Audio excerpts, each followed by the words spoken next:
हम गायक मनोज पाल भोजपुरिया रउआ सबे के बीच में एक बोल बम का गाना भेज रहल बानी। आप लोग ये गाना के जरूर सुनी।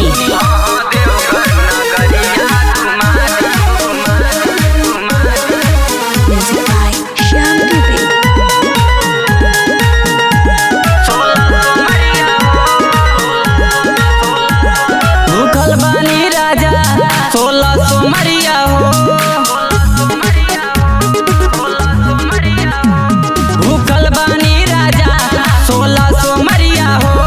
सावन में चलल जा लेके कवरिया हो, बाटे आशा ये ताने पूरा दिन हो, बाटे आशा ये ताने पूरा दिन हो। गेरुआ साड़ी बाजारी से मंगा दीनू हो, गेरुआ साड़ी बाजारे से मंगा दीनो।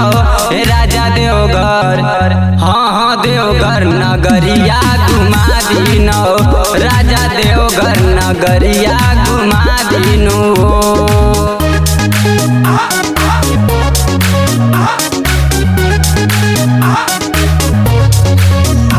Music by Shyam Dubey.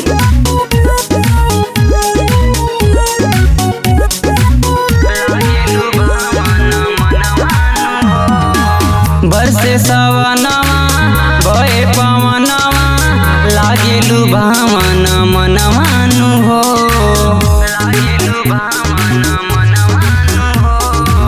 बोलबम बोली चलता टोली करे भोला दर्शनवानु हो।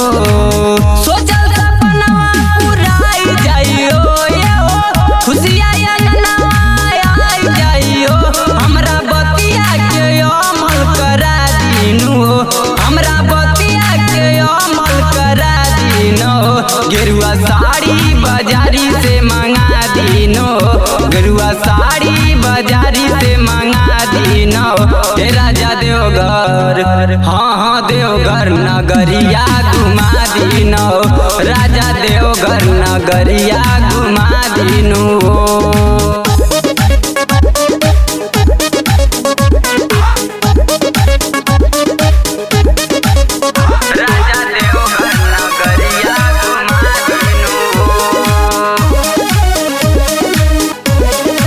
Music by Shyam Dubey.